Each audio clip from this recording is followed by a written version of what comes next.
So Phil Jackson and his acolytes keep talking about rebuilding. Has anybody told them how long a rebuilding process takes?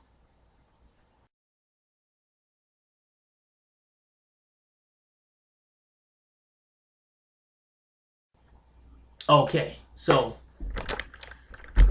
they're about to drop them ping pong balls, right? It's like in a day or two or something like that. Could be tonight. I'm not 100% sure. But the point is this. I keep hearing Phil Jackson and his acolytes on Twitter that just, everything Phil. They're just the Zen Master followers.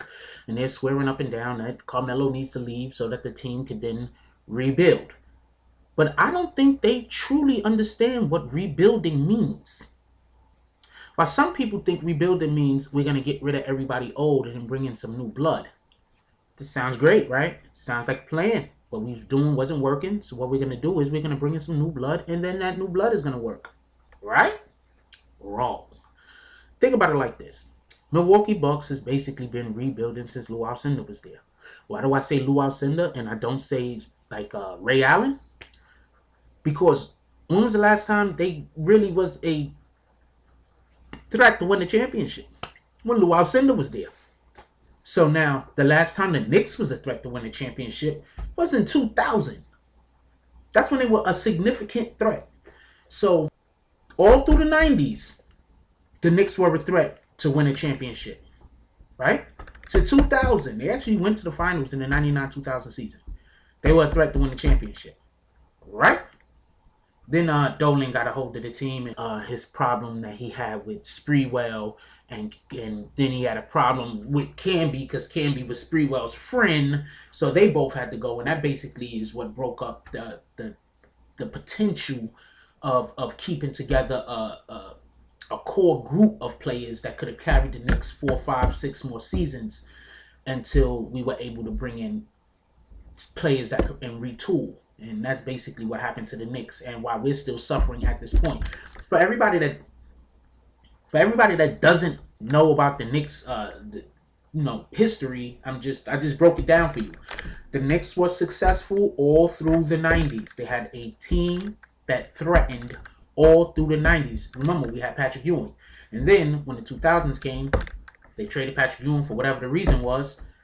Patrick Ewing had to go. He was getting old, but that's not the point. You let him retire a Knick. All right, let him retire a Knick. That's where this whole new thing, once a Knick, always a Knick shit comes from.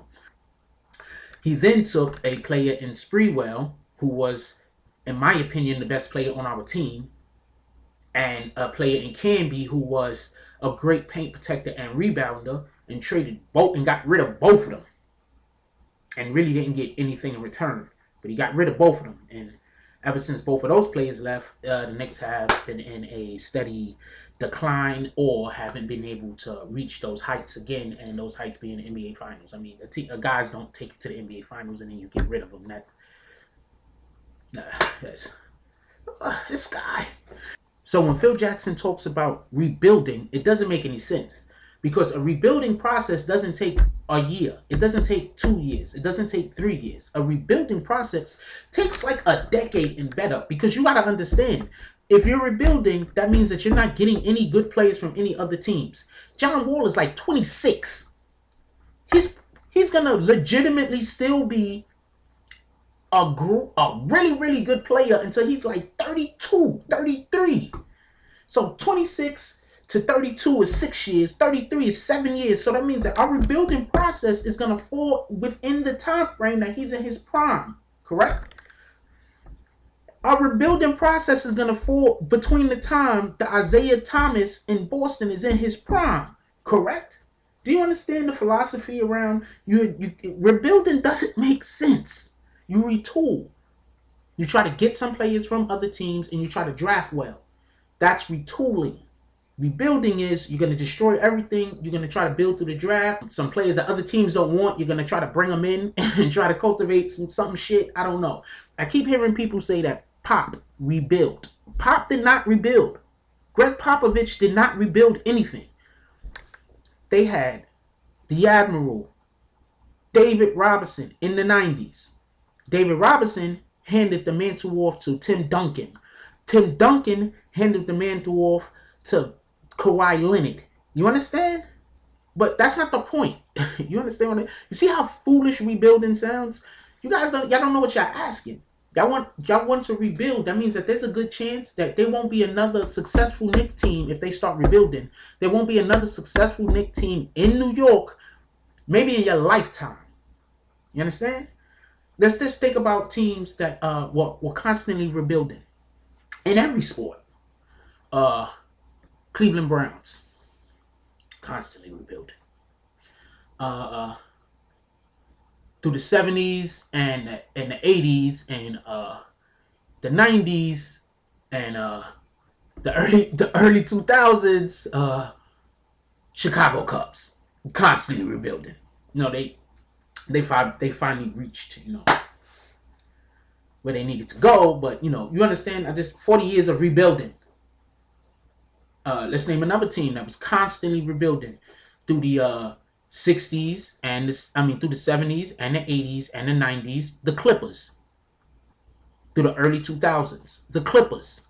So that's 40 years of rebuilding. Do you understand? And that's what you want the Knicks to go through. You want the Knicks to go through 20 to 30 years of rebuilding, because that's how long it takes. One team I could say that somehow lucked out and got it right was the Florida Marlins. But no, they didn't really rebuild, did they? They went and got a whole bunch of good players from other teams to come. They overpaid them to come to their team, but they didn't really overpay them. They got the chip, but they paid them to come to their team, so they didn't even rebuild. Rebuilding doesn't make sense. Okay, rebuilding it's a trick. It's a trick. You don't want to rebuild, you want to retool. If you like this video, please hit the like and subscribe button. If you would like to help dictate the direction that this channel takes, please leave a comment. All comments are appreciated, whether positive or negative. Thank you very much and enjoy your day. And remember, positive thoughts cause for positive things to happen. Let's get it.